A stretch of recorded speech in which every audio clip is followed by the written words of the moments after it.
C'est le podcast AWS en français. Aujourd'hui, on parle de migration, d'architecture dans un contexte plutôt sympa, un contexte de vacances. C'est le Club Med. Le podcast AWS en français.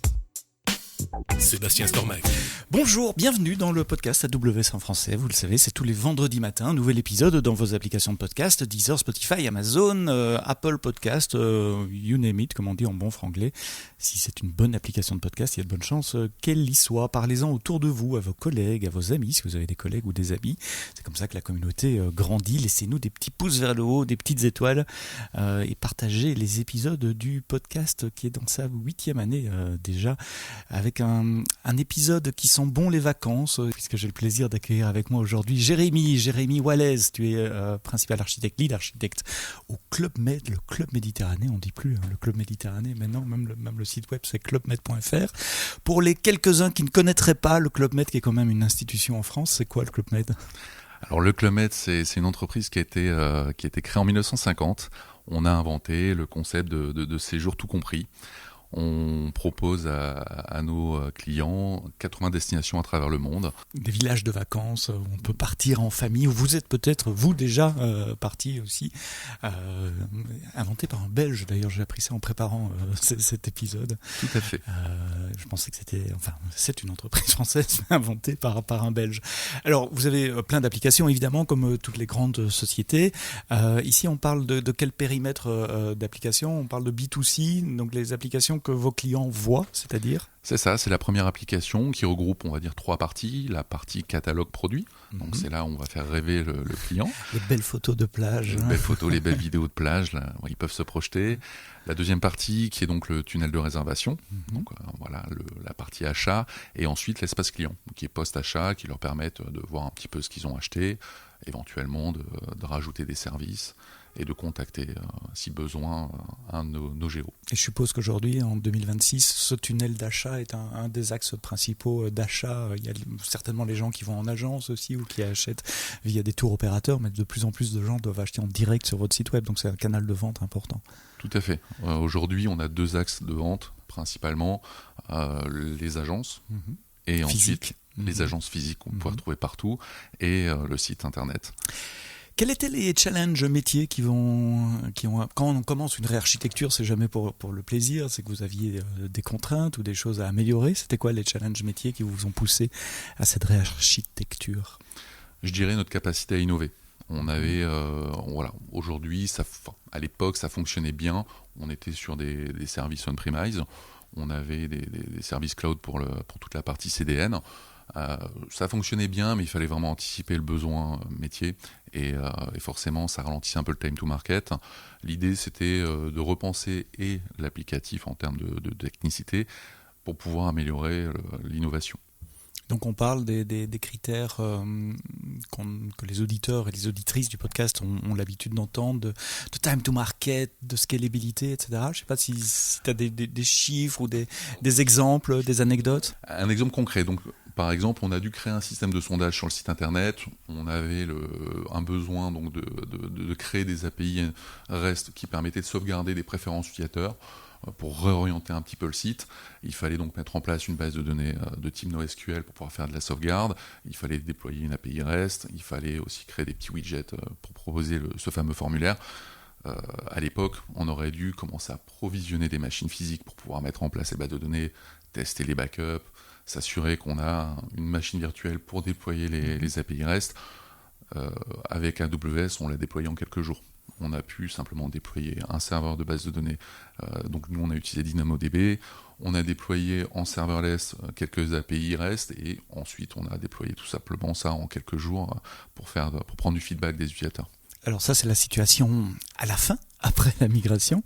Mais avant ça, c'était un peu plus pénible. Vous aviez des pics de scalabilité. Qu'est-ce qui cause des pics de scalabilité ? Moi, le premier truc qui me vient à la tête, c'est les pubs, évidemment. Il y a une pub et tout d'un coup, il y a des milliers de visiteurs sur le site web. C'est tout à fait ça. Un des exemples, c'est une émission de télé qui va présenter le produit. Ça donne envie aux utilisateurs d'aller voir un petit peu à quoi ça ressemble. Tout le monde se connecte en même temps et on a une scalabilité qui n'est pas forcément au rendez-vous. Forcément, on essaye de prévoir un certain nombre max d'utilisateurs. On ne peut pas prévoir des gros pics de charge à l'époque en on-premise. c'était aussi une des volontés pour partir dans le cloud. Donc tout ça, ça a été les déclencheurs pour à la fois migrer et à la fois réarchitecturer. Est-ce que vous avez fait les deux en même temps ou est-ce que vous avez d'abord migré et puis réarchitecturé, comme on voit beaucoup de clients qui font, lift and shift et puis on optimise, ou les deux en même temps? Alors, étrangement, non. On a vraiment commencé à penser tous les points de douleur, c'est ça. On les a énumérés, on a brainstormé avec les équipes tech et les équipes fonctionnelles pour essayer de voir un petit peu les points de douleur qu'on voulait adresser avec la réarchitecture. On n'en a pas parlé, mais par exemple, il y avait tout ce processus d'industrialisation de nos environnements. On voulait vraiment avoir des environnements ISO du dev jusqu'à la production. On voulait de la scalabilité. On voulait aussi réduire un petit peu notre empreinte carbone. C'était une des volontés du Club Med en passant à des architectures type serverless. Et on avait aussi envie d'avoir quelque chose d'événementiel. Alors pourquoi l'événementiel ? C'est que aujourd'hui, le catalogue produit, il est construit à partir de plein de sources de données. On a du contenu éditorial qui vient d'un CMS, par exemple. On a des contenus médias qui viennent d'un DAM, donc qui sont gérés par d'autres personnes. On a de l'infoproduit, on a des API très métiers. Et tout ça, ça constitue aujourd'hui les pages du Club Med. À l'époque, on avait une complexité à remettre à jour les pages. Il y a énormément de pages, on ne savait pas forcément identifier. On s'est posé la question de comment on fait pour avoir vraiment de la fraîcheur de données sur nos sites web, pour que ce soit plus agréable pour tout le monde et que ce soit vraiment smooth. Donc on a vraiment pensé toute notre nouvelle architecture autour du serverless. Donc c'est beaucoup plus qu'une migration, vous avez réécrit votre système de publication. On a réécrit l'ensemble effectivement du code pour faire ça. Et à l'occasion, c'est passé sur AWS, mais vous en avez profité vraiment pour changer ça. Alors si on suit les étapes, depuis la création de l'infrastructure jusqu'à la distribution d'une page web à un client qui vient visiter l'infrastructure d'abord, vous en avez profité, je suppose, pour rationaliser l'infrastructure as code, et donc le choix s'est porté sur roulement de tambour, je sais pas, en général il y a 2-3 réponses. C'est CloudFormation, Terraform. Alors on est parti sur Terraform. Effectivement, on avait regardé un peu Pulumi.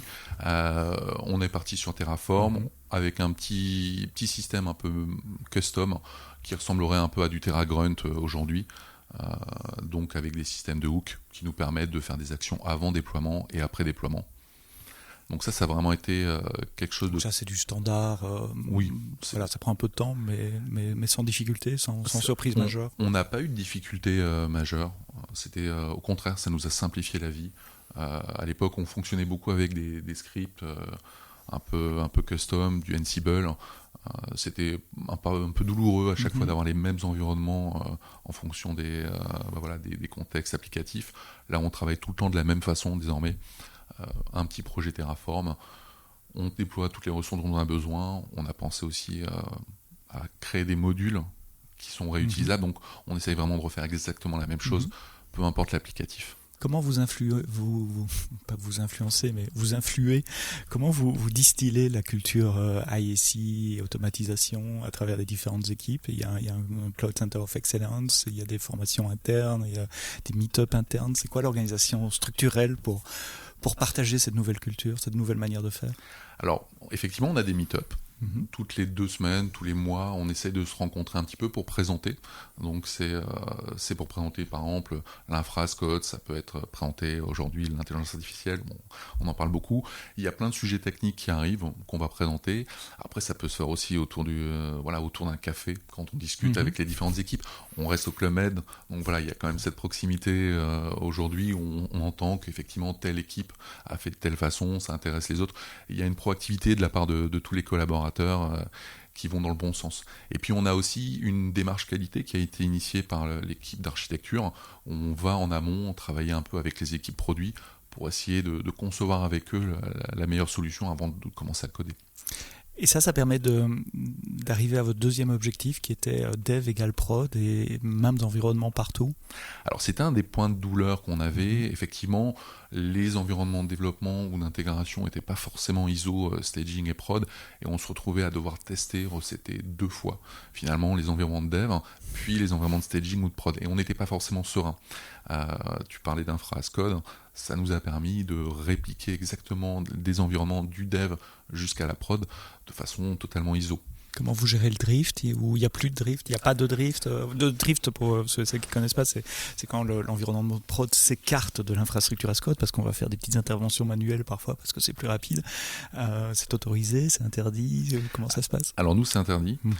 C'est dans le code Terraform, justement. On ne fait pas de spécifique par rapport à un environnement de dev ou d'intégration ou de prod, à part peut-être la puissance en CPU, en RAM, mais ça a peu d'impact sur le métier. Voilà. Tout simplement, on garantit que le déploiement du dev jusqu'à la prod sera totalement ISO. Et c'est déployé automatiquement avec une chaîne de CI. Évidemment, une usine logicielle, on fonctionne avec Gitflow, donc comme beaucoup d'entreprises, tous nos applicatifs fonctionnent avec du Gitflow. Chaque développeur crée une branche de feature. On a un environnement éphémère qui est ISO-prod, qui est monté. On peut recéter avec les équipes de produits et QA. Dès que c'est validé, on sait que ça peut aller en prod sereinement. Alors ça, c'est la base, c'est les fondations. C'est du très classique, hein. C'est bien de le faire, mais oui. En revanche, là où vous avez vraiment changé les choses, c'est dans cet aspect événementiel pour le traitement des images, des photos, le serverless. Est-ce que tu peux expliquer un peu plus quelle est la chaîne de publication d'une page web ou d'une image? Tu as parlé de DAM, je t'ai pas interrompu de suite, mais DAM, c'est Digital Asset Management, si je suis correct. Donc ce sont ces logiciels qui gèrent des énormes collections d'assets numériques, donc des photos ou des vidéos dans votre cas. C'est quoi publier une page sur le site web? Alors c'est complexe, comme tu le disais, il y a pas mal de sources de données, et tu parlais du DAM, donc pour les médias, évidemment, on a besoin aussi de faire rêver les clients. Pour faire rêver, combien de photos et de vidéos? Plusieurs centaines de milliers, pour pas dire plus. C'est peut-être un peu difficile de les qualifier aujourd'hui. On a des images, des vidéos qui ne font qu'arriver de jour en jour. En plus, avec l'IA, aujourd'hui, on peut en générer de plus en plus. Donc, voilà, beaucoup d'images en tout cas. Okay. Énormément donc, il faut d'images. publier tout ça. Il faut publier tout ça, il faut gérer les droits, il faut les mettre à jour sur le site en temps réel, ou presque. Et ça, c'était quelque chose qu'on n'avait pas forcément à faire facilement à l'époque, qu'on peut faire aujourd'hui très facilement grâce à l'événementiel. Donc on parle du DAM, mais il y a aussi du contenu éditorial. Je prends un exemple, une BU qui doit produire un contenu, un texte, une urgentisation sur le site, elle doit être garante de cette information pour qu'elle arrive le plus vite possible sur le site.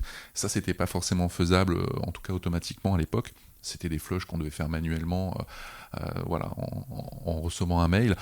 Maintenant, tout est automatisé. Donc, et ça pour l'ensemble des pages, grâce au système événementiel. Donc on a mis un bus d'événements. Tous les systèmes qui produisent une page vont... Une info, un message sur le bus? Tout à fait. Produit un message et différents webhooks écoutent ce genre de message et décident de prioriser un flush ou non. Je suis en train de réfléchir en me demandant, pour comprendre l'architecture, est-ce qu'il vaut mieux le prendre du côté client qui se connecte sur une page web et suivre toute la chaîne depuis le client pour voir d'où ça vient, ou partir du publicateur, du publieur, pardon, le CRM, le DAM. Comment t'expliquerais la chaîne de publication? Je pense que je partirais du back de toutes les... Donc le CRM, le DAM, il y a des nouvelles photos qui arrivent, il y a du nouveau contenu texte à mettre sur le site web. C'est ça. Bon, comme je te le disais, il y avait du contenu éditorial, des images, des vidéos, de l'infoproduit. Tout ça, ça va se mettre à jour en fonction d'un contexte métier. Dès qu'un des services se met à jour, il envoie un message avec un payload bien particulier et une ou plusieurs applications peuvent écouter ces messages tout simplement pour déclencher des mises à jour.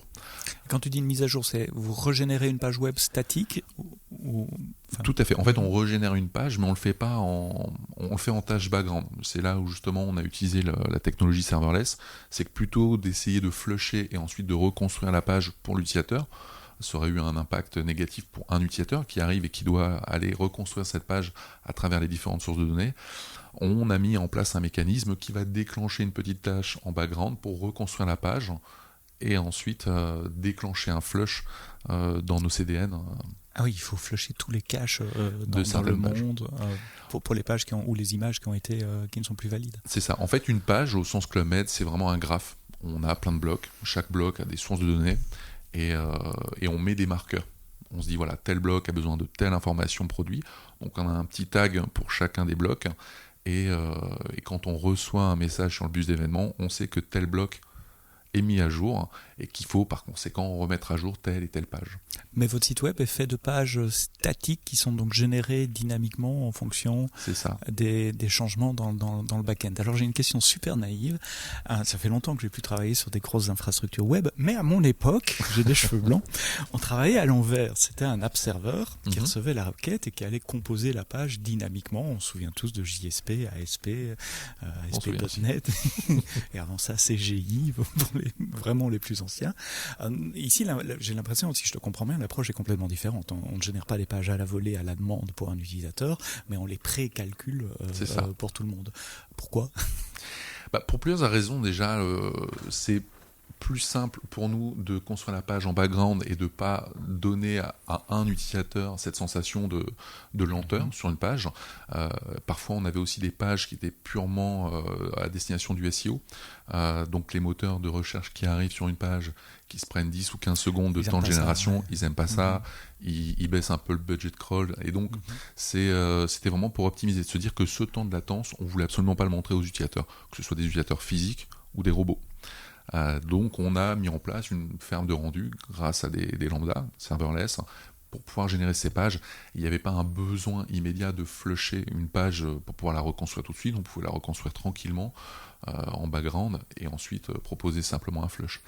Et puis il y avait aussi un mécanisme qu'on a observé après, évidemment on n'y avait pas forcément pensé, mais tous ces systèmes peuvent déclencher plusieurs mises à jour successives et parfois sur des temps très rapprochés. Donc on a mis en place un petit mécanisme de debounce.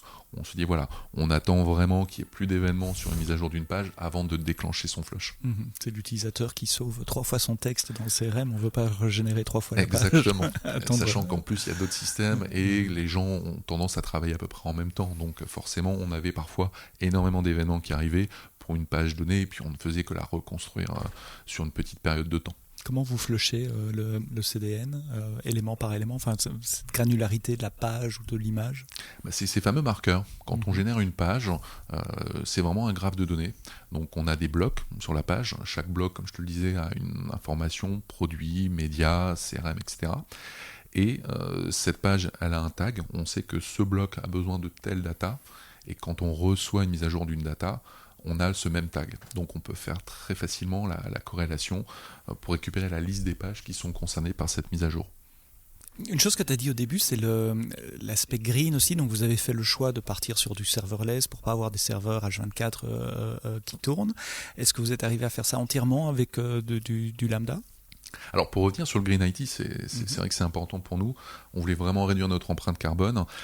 On n'a pas pu le faire pour tout, pour des raisons simples. C'est que je pense que le serverless, en tout cas c'est ma conviction, ça ne fonctionne pas pour tout. Mais ça fonctionne pour une grande majorité des cas. Ça ne se fait pas uniquement techniquement. Je pense qu'il faut aussi travailler avec les UX pour revoir un peu la façon dont on pense l'interface pour pouvoir permettre le serverless. Un des cas où ça a vraiment bien fonctionné pour nous, c'est pour toute la génération des médias. Une image donnée, généralement elle arrive sur les DAM dans des résolutions assez grandes pour permettre du print ou du web. Quand on veut l'adresser sur un mobile ou sur un desktop, forcément c'est pas la même résolution.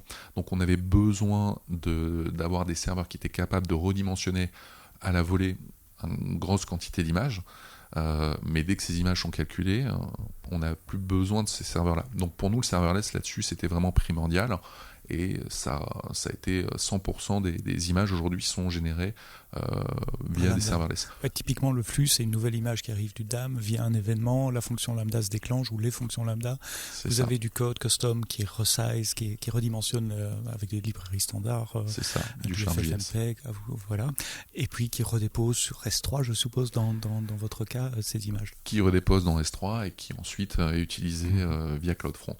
Donc on s'aperçoit que même si on a 1 million d'images à redimensionner, ça va vraiment être un pic très fort de redimensionnement. Des fois on a des images qui expirent, donc on a des droits sur les images. Généralement ça arrive à peu près en même temps, donc il y a tout un tas d'images qui doivent être recalculées très rapidement. Et ensuite on n'a plus d'activité sur les serveurs. Donc ça clairement c'était le meilleur use case pour les serverless. Alors tu dis dans la majeure partie des cas lambda fonctionne très bien, ça veut dire qu'il y a des cas où pour vous ça marchait moins bien. C'est quoi les cas où ça marche moins bien ? Oui, alors naïvement, je crois qu'on en avait déjà parlé, mais On a essayé naïvement de porter nos applicatifs, qui avaient quelques années, directement en serverless. Donc il y a des petits adapteurs aujourd'hui qu'on peut trouver. Oui, le web, j'ai oublié le nom exact, c'est Web Lambda Adapter, quelque chose comme ça. En gros, on met n'importe quelle appli web dans n'importe quel langage de programmation dans une fonction lambda, et l'adapteur, tout ce qu'il fait, il convertit le call lambda en call HTTP normal, appelle l'application répond, et l'adapteur renvoie au format lambda, enfin la réponse lambda. Exactement normale, ça. Ouais. Donc naïvement, on a commencé à regarder un petit peu Ça, ce c'est du côté-là. lift and shift serverless. Alors ça fonctionne bien, mais c'est lent. C'est très lent parce qu'effectivement, grosses applications. Ben voilà, c'est ça. Quand on a des applications avec, donc nous on a des applicatifs en Node.js. Quand on a tous les Node modules qui sont chargés, on a des call start qui sont vraiment horribles. Des ouvertures de connexion à des bases de données, des trucs comme ça. Ce genre de choses qui sont extrêmement lentes. C'est quoi un call start horrible pour toi? Au-delà Parce que tout le monde a une définition différente. Donc. Pour moi, au-delà de 2 secondes, c'est compliqué. Et vous voyez beaucoup plus que ça. Et on voyait beaucoup plus sur des applicatifs qui n'ont pas été retravaillés, qui n'ont pas été pensés. Avec juste l'adapteur, on avait parfois 15-20 secondes de chargement, donc c'était pas du tout acceptable. En tout cas, pas dans certains use cases. Le use case où ça a été absolument non envisageable, c'était pour tout ce qui était temps réel. Quand on entre dans le tunnel de réservation, on ne peut pas faire attendre l'utilisateur 10 ou 15 secondes avant de passer à la page suivante, ou avant de mettre à jour un panier. Il y avait une étude d'Amazon.com il y a quelques années là-dessus qui arrivait à montrer une corrélation entre chaque milliseconde de délai pour afficher la page et le taux de conversion, donc de vente finale, et chaque dizaine de millisecondes diminuait les ventes. C'était assez impressionnant. On parle en millisecondes, donc toi tu parlais en secondes, là, d'autant plus. Tout à fait. Et c'est pour ça aussi qu'on a mis en place du serverless. C'est parce qu'on voulait vraiment être sûr de pouvoir rendre une partie du site vraiment purement statique, et du ECS, pour faire tout ce qui est très dynamique, on a besoin de réactivité. Et le résultat ? Enfin, je veux dire, c'était quoi la solution? Alors... la solution se trouvait entre les deux, finalement. La première partie, c'était de mettre en place quelque chose de très classique, donc du ECS. Donc on déploie des images Docker dans ECS pour faire tout ce qui est temps réel, donc avec une bonne gestion de la scalabilité. ECS sans serveur aussi, Fargate? Fargate, tout à fait. Donc une architecture hybride avec du lambda pour ce qui peut être en batch ou qui peut te permettre d'avoir parfois des temps de réaction un tout petit peu plus lents, et l'ECS pour ce qui est continu et qui a besoin de temps de réaction rapide, par exemple. Par exemple, nos serveurs GraphQL qui vont aller traiter la demande utilisateur pour le tunnel de Reza, tout ça c'est du ECS. Fargate. Ah oui, donc sur la page web, il y a certaines données qui viennent quand même d'API, c'est pas que des pages entièrement générées statiquement. Enfin oui, forcément dans le tunnel de réservation, il faut lier avec le profil utilisateur, etc. Voilà. Donc il y a des données à aller chercher, c'est normal.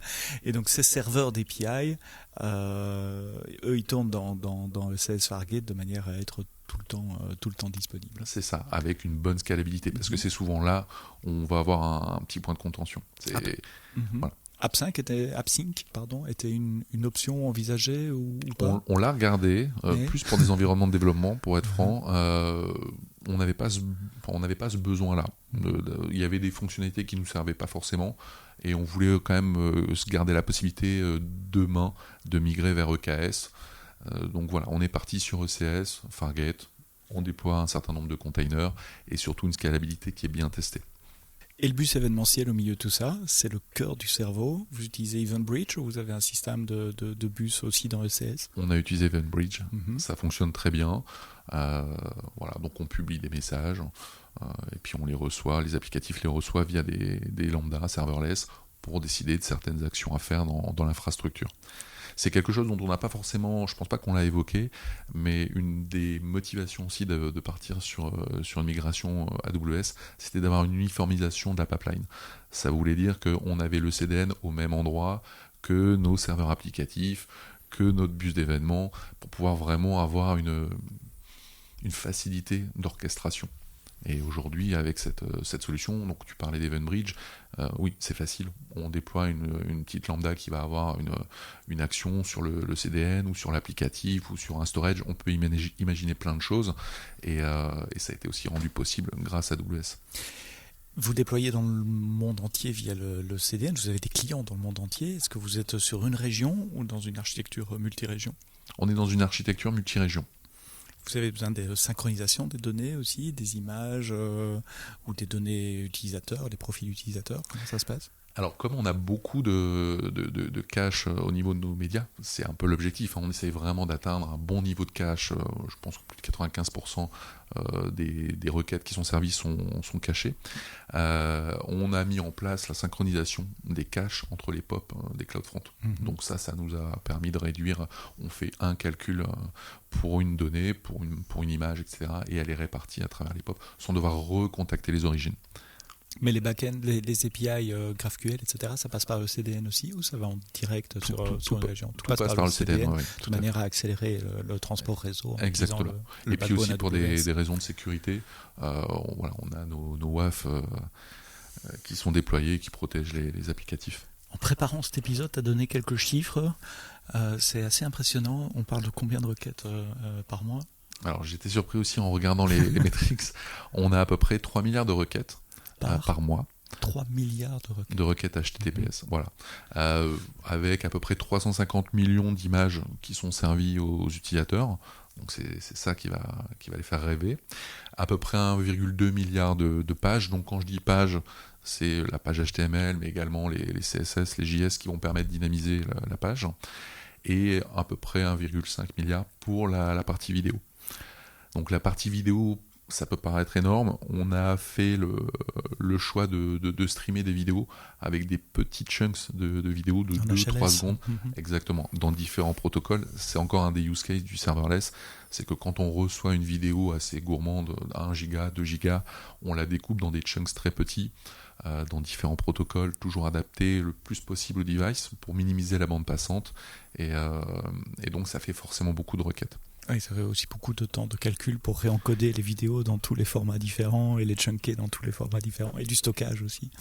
Je dirais à peu près 5 à 10 minutes max. Par vidéo ? Par vidéo. Et vous avez codé ça vous-même avec Lambda, FFmpeg ou vous utilisez Media Encoder ou des services managés ? On utilise Media Convert. Media Convert. Voilà, qui va s'occuper de toute la partie conversion, et on a ce qu'on appelle des presets qui nous permettent de cibler. Ça c'est pour un téléphone, tel écran, ça c'est pour une tablette, etc. Ça c'est un format Instagram, ça c'est un format desktop, etc. Combien de temps pour cette réécriture ? J'ai même plus envie de parler de migration. C'est pas une migration, c'est réécriture de votre back-end de publication du site web.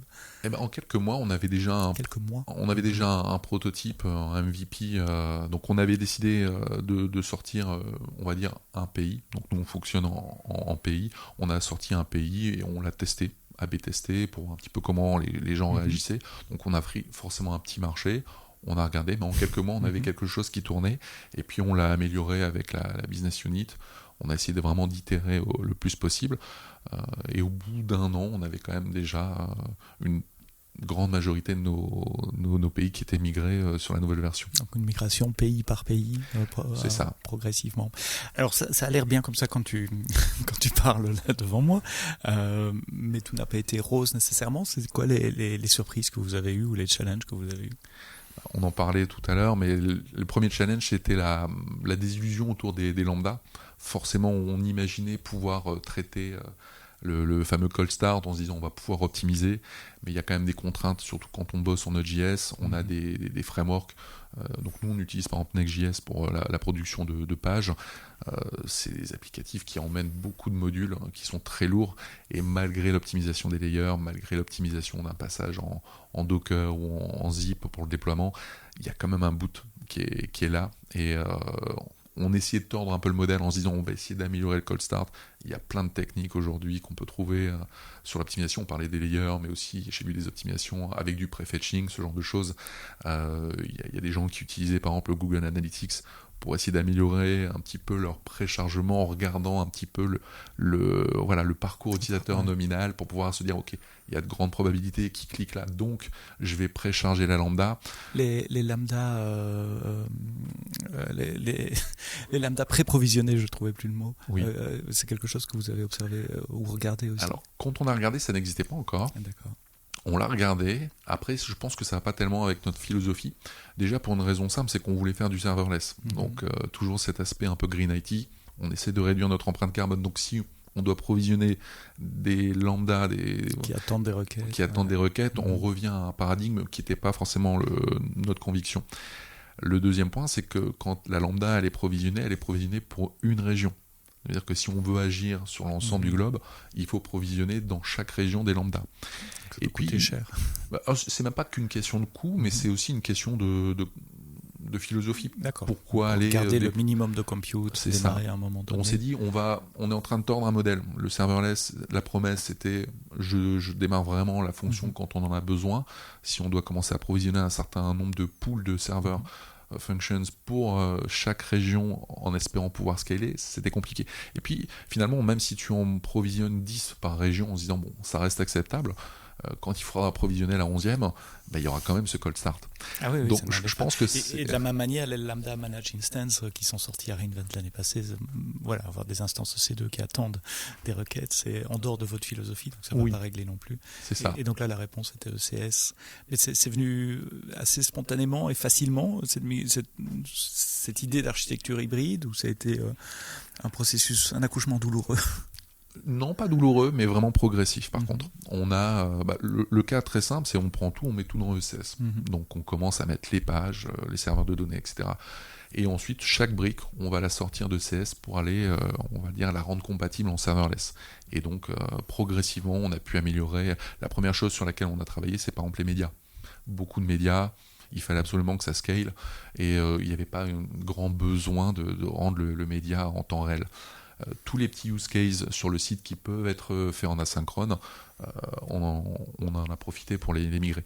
Tout à l'heure, je te parlais de services de sondage. On propose un petit formulaire à l'utilisateur, il remplit un petit formulaire avec ses besoins, etc. Il clique sur OK.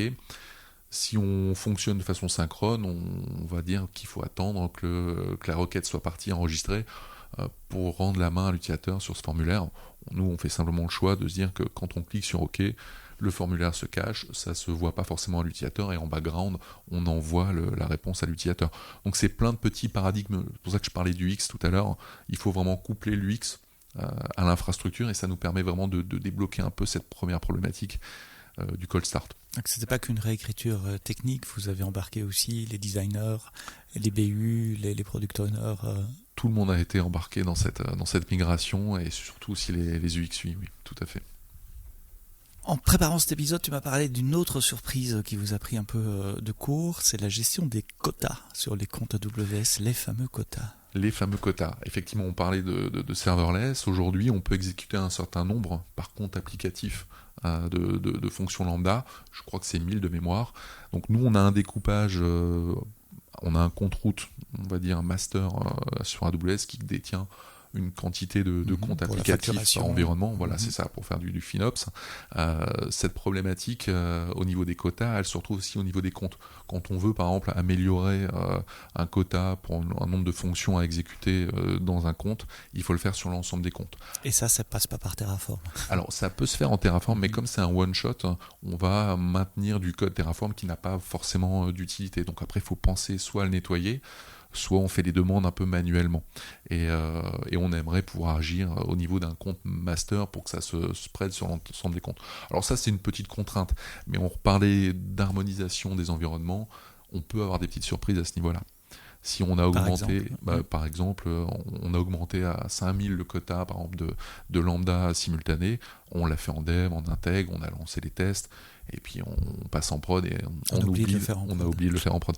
Donc c'est pour ça que c'était... alors on l'a pas eu, on a essayé vraiment de se mettre vraiment une petite to-do list à chaque fois pour les déploiements, mais c'est cette petite partie qui est peut-être un petit peu semi-manuelle ou semi-automatique qui nous gênait. Donc nous, on a fait le choix de le terraformer. Mais après, il faut penser à nettoyer le code Terraform de toutes ces gestions de quotas, parce qu'il y en a plein. Oui, c'est ça, c'est pas que le nombre de fonctions data concurrents. C'est un exemple. Et c'est par compte, parfois c'est par région, enfin ça peut être assez compliqué.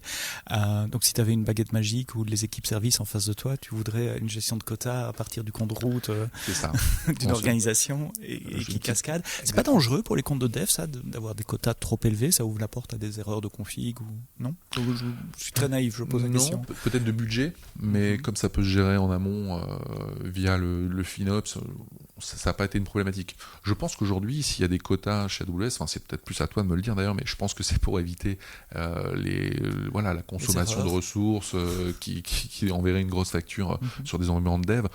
Nous, on a des systèmes qui nous permettent d'avoir un petit budget par environnement. On sait qu'on dépasse ou pas. Donc, on a de l'alerting à ce niveau-là. Ouais, mais c'est lié. Oui, ça, c'est du FinOps, c'est juste de l'alerting. Ça n'empêche pas de faire une erreur.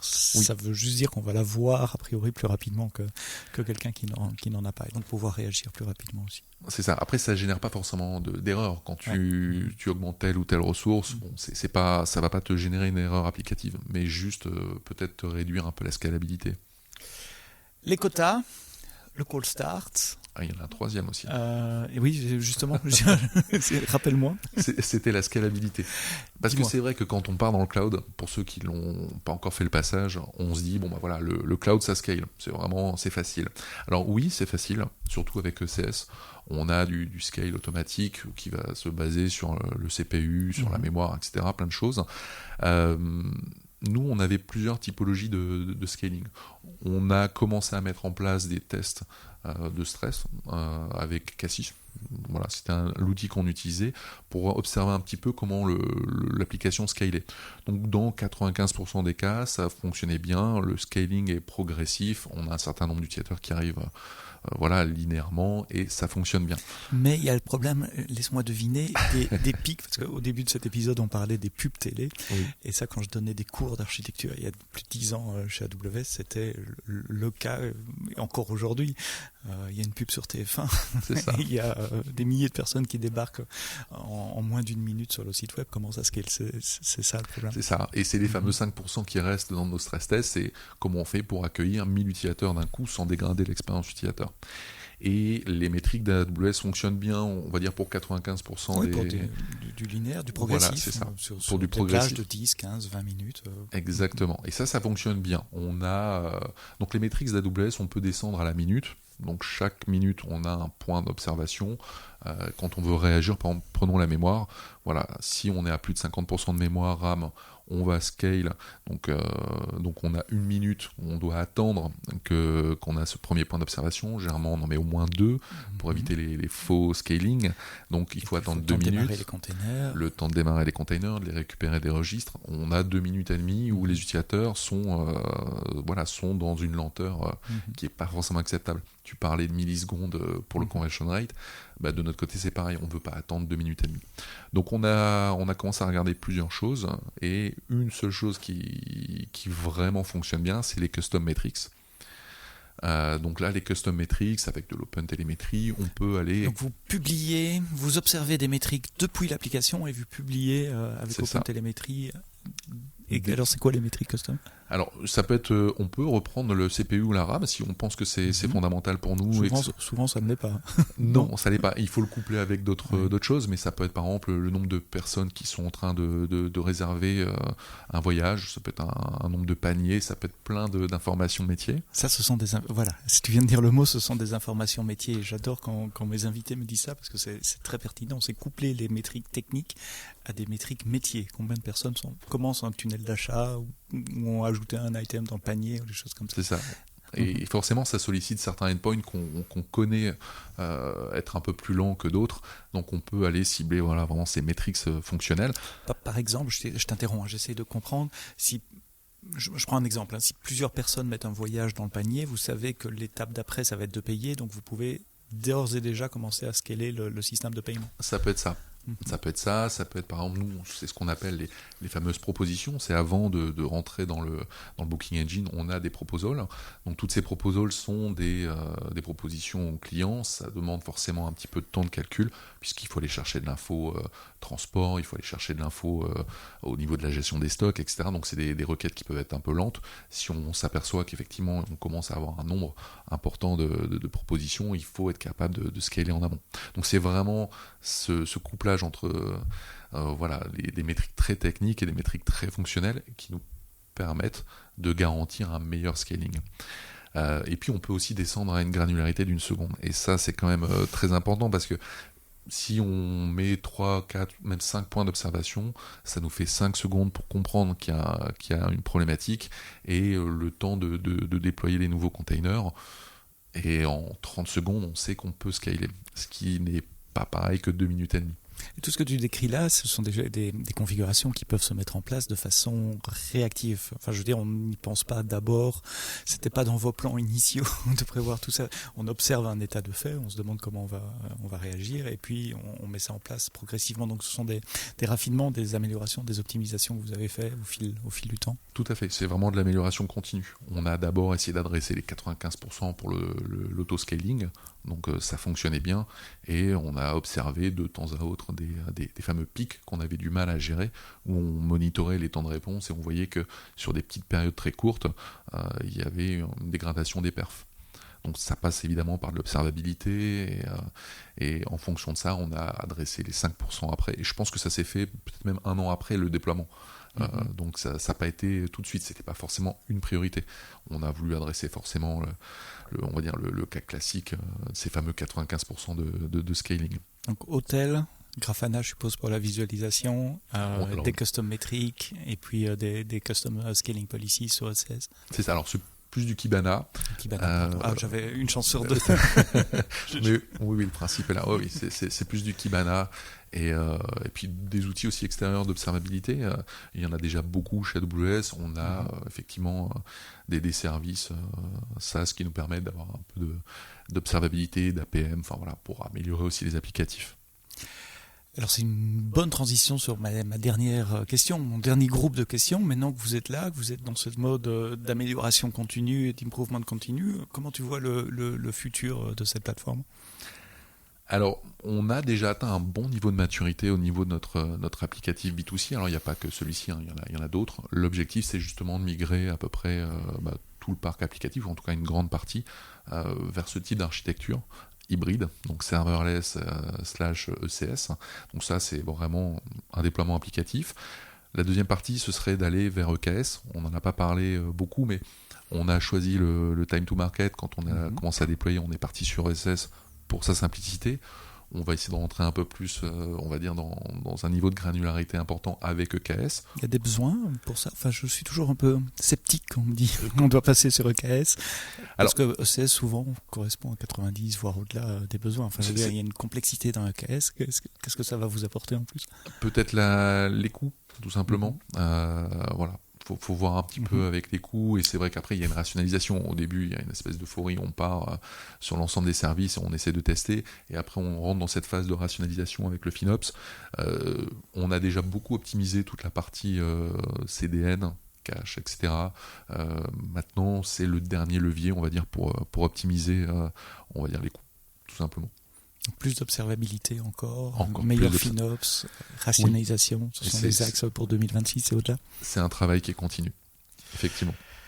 La modernisation, la migration, la réarchitecture, c'est plus qu'une migration des applications B2C du Club Med, depuis une situation on-prem jusqu'à une situation dans le cloud, en événementiel, en serverless, soit sur Lambda, soit sur ECS, Fargate avec du S3, du CDN. Conversation passionnante. Merci Jérémy Wallace, pardon. tu es lead architecte chez Club Med. Merci d'avoir expliqué et détaillé cette architecture et ce travail que vous faites depuis plus d'1 an maintenant sur la plateforme AWS. Merci à vous d'avoir écouté cet épisode du podcast AWS en français jusqu'au bout. Rendez-vous vendredi prochain pour un nouvel épisode dans toutes les bonnes applications de podcast. Mais d'ici là, quoi que vous codiez, codez-le bien.